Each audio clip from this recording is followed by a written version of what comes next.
दोस्तों, एक पुरानी कहानी से शुरू करते हैं जो आज के वक्त में बिल्कुल नई लगती है। एक राजा के राज में चोरी हुई, 4 चोर पकड़े गए, माल बरामद हुआ। राजा ने चारों को फांसी की सजा सुना दी, लेकिन जिस रात फांसी होनी थी 3 चोर घबराए हुए थे और चौथा बिल्कुल शांत था, बल्कि उसके चेहरे पर एक अजीब सी मुस्कान थी।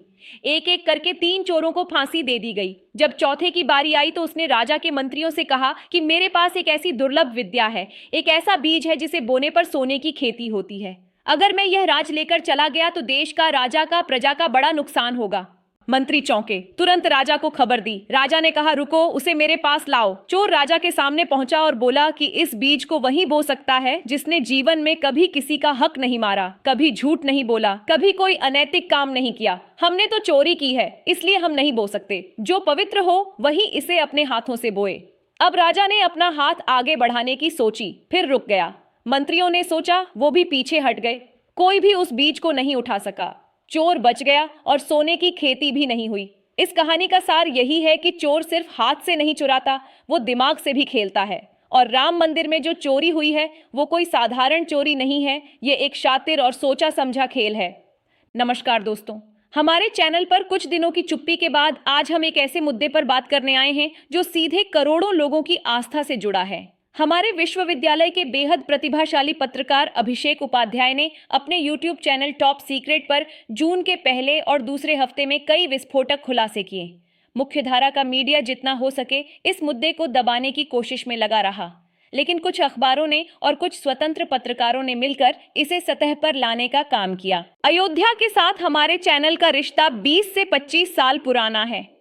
5 अगस्त 2020 का शिलान्यास हो, 22 जनवरी 2024 का उद्घाटन हो, राम मंदिर का सुप्रीम कोर्ट का ऐतिहासिक फैसला हो, मुलायम सिंह यादव की सरकार में राम भक्तों पर गोलियां चलाने का दर्दनाक दौर हो, हर बड़े मौके को हमने करीब से देखा है और आपके सामने रखा है। आपने भी अयोध्या से हमारे कम से कम 40-50 एपिसोड जरूर देखे होंगे और इसीलिए यह बात पूरे विश्वास के साथ कही जा सकती है कि अयोध्या सिर्फ एक मंदिर नहीं है, ये वो जगह है जिसने कई सरकारें बनाई और कई सरकारें गिराई, कई नेताओं को सत्ता की बुलंदियों तक पहुंचाया और कई को राजनीतिक गर्त में धकेला।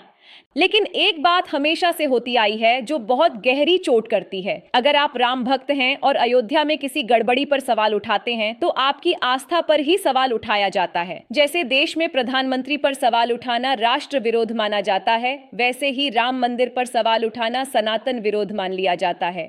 आस्था का सर्टिफिकेट वही देंगे जो सत्ता में हैं, जो कहते हैं कि राम को हम लाए, लेकिन राम को कोई नहीं लाता, राम सबको लाते हैं। और भगवान राम ने खुद यह साबित कर दिया कि जो दावा करते थे कि वो राम को लाए, दरअसल वो राम का खा रहे थे। जब राम मंदिर का फैसला पक्ष में आया, उसके तुरंत बाद जमीनों की खरीद फरोख्त शुरू हो गई। 2 करोड़ की जमीन 14 करोड़ में खरीदी गई। उस वक्त भी खुलासे हुए थे, लेकिन खुलासा करने वालों को राम विरोधी पेंट कर दिया गया। आस्था के नाम पर सवाल दबाए गए और इसी बीच पूरे हिंदुस्तान के हर गांव से, हर मोहल्ले से, हर व्यापारी से, हर विधायक से, हर सांसद से राम मंदिर के नाम पर लाखों करोड़ों रुपए का चंदा लिया गया। किसकी रसीद है, कितना हिसाब है, किसके सामने है? अब उस चंदे की हकीकत धीरे धीरे बाहर आ रही है। मुख्य पुजारी आचार्य सत्यन दास जी की बात करें, जो 1992 से राम जन्मभूमि के मुख्य पुजारी थे। उन्होंने खुद राम मंदिर की छत टपकने का खुलासा किया था। उनकी तनख्वाह महज 12,000 रुपए थी। एक बार 100 रुपए बढ़े, फिर 500 बढ़े। जब ट्रस्ट आया तो 35,000 हुई और मंदिर का निर्माण ऐसा हुआ कि जहां 10 रुपए खर्च होने चाहिए थे वहां 400 का भुगतान हुआ। समय की कमी का बहाना था। लाइटिंग हो, सड़क हो, मिट्टी का काम हो, इंटरलॉकिंग हो, रंग रोगन हो, हर जगह यही हाल था। शुरुआत में सब कुछ बाहर से चमकदार लगता है, जैसे बारात से पहले सजा हुआ घर, लेकिन पहली बारिश में असलियत सामने आ जाती है और पहली बारिश में राम मंदिर की छत टपक गई। सीसीटीवी में 40 दिनों में 70 बार चोरी कैद हुई। सोचिए, 70 बार, ये सिर्फ 40 दिन का आंकड़ा है। इससे पहले के सालों का क्या हाल होगा? महिपाल सिंह जो ट्रेजरार थे वो बताते हैं कि 2021 में ही एक दिन में 5-5 लाख की हेराफेरी शुरू हो गई थी और कुंभ 2025 के बाद तो दान की रकम और भी बढ़ गई, क्योंकि कुंभ आने वाला हर दूसरा व्यक्ति अयोध्या राम मंदिर भी गया। निर्माण कार्य में जो घोटाला हुआ उसकी शिकायत कोई नई नहीं है। विश्व हिंदू परिषद से जुड़े इंजीनियरों ने 2020 और 2021 में ही चंपत राय के पास जाकर शिकायत की थी कि मिट्टी का दाम 1.5 गुना 2 गुना वसूला जा रहा है, लकड़ी का दाम 2 गुना है, हर जगह कमीशन खोरी है। चंपत राय ने या तो उन लोगों को डांटा या उन्हें हटा दिया। अनिल मिश्रा का नाम उन तमाम लोगों ने जो उस वक्त शिकायत लेकर गए थे खुलकर लिया था। अनिल मिश्रा का इस्तीफा अब आया है, लेकिन सिर्फ एक दो लोगों पर ठीकरा फोड़ने से यह मामला खत्म नहीं होगा। ये सैकड़ों करोड़ रुपए का मसला है और इतनी बड़ी चोरी के लिए सिर्फ एक दो लोग जिम्मेदार नहीं हो सकते। और अब जो नया नाम सामने आ रहा है वो है टिन्नू यादव। एफआईआर में उसका नाम 8वें नंबर पर है, लेकिन अब उसे राम मंदिर का सबसे ताकतवर व्यक्ति बताया जा रहा है। खबरें आ रही हैं कि राम मंदिर में वॉकी टॉकी लेकर सिर्फ टिन्नू यादव चलता था, जैसे पूरे ट्रस्ट का असली मुखिया वही हो। और उस ट्रस्ट में कौन कौन है? प्रधानमंत्री कार्यालय के वरिष्ठ अधिकारी, आरएसएस और बीजेपी से जुड़े साफ सुथरी छवि वाले लोग। इन सब के रहते टिन्नू यादव इतना ताकतवर कैसे हो गया? ये सवाल अभी तक अनसुना है और इस सवाल का जवाब बहुत जरूरी है। और एक और अजीब बात देखी गई, जब यह खबर बाहर आई तो कुछ लोग यह तर्क देने लगे कि टिन्नू यादव ने अखिलेश यादव को खबर लीक की, इसीलिए यह मामला सामने आया। यानी चोरी हुई, लाखों भक्तों की आस्था के साथ खिलवाड़ हुआ। यह बड़ी बात नहीं, बड़ी बात यह है कि खबर किसने लीक की और किस पार्टी को फायदा मिला। अगर यही सोचने का तरीका है तो आस्था के नाम पर यह खेल सिर्फ बड़ा होता जाएगा और हम देखते रहेंगे। 22 जनवरी 2024 के उद्घाटन का मुहूर्त किस तरह निकाला गया, यह भी जानना जरूरी है। काशी के सामवेद विद्यालय के विद्वान गणेश्वर शास्त्री ने 5 अगस्त 2020 के शिलान्यास और 22 जनवरी 2024 के उद्घाटन दोनों के मुहूर्त निकाले, लेकिन उन्हें एक टाइम फ्रेम दिया गया था कि लोकसभा चुनाव से पहले इस समय सीमा के भीतर कोई मुहूर्त निकालें। यानी धार्मिक मुहूर्त भी राजनीतिक टाइम टेबल के हिसाब से तय हुआ। बाद में गणेश्वर शास्त्री को पद्म पुरस्कार से भी नवाजा गया। धर्म और सियासत का यह गठजोड़ कितना गहरा है, यह इससे समझा जा सकता है। ब्राह्मणों के 3000 बच्चों को बुलाया गया था, परीक्षा हुई, 30 बच्चे चुने गए, उनकी ट्रेनिंग चल रही है। मुख्य पुजारी का भविष्य क्या होगा, यह अभी भी तय नहीं। आचार्य सत्यनदास जी अगर आज होते और उनका बयान आता तो उसकी कल्पना मात्र से रूह कांप जाती है। लेकिन भगवान राम ने उन्हें यह दिन देखने से पहले ही अपने पास बुला लिया।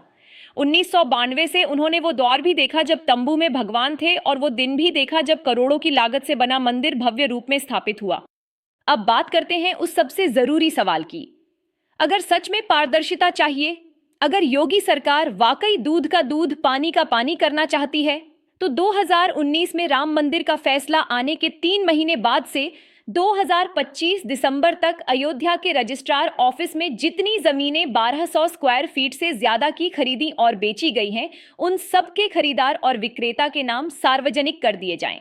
बस इतना काफी है।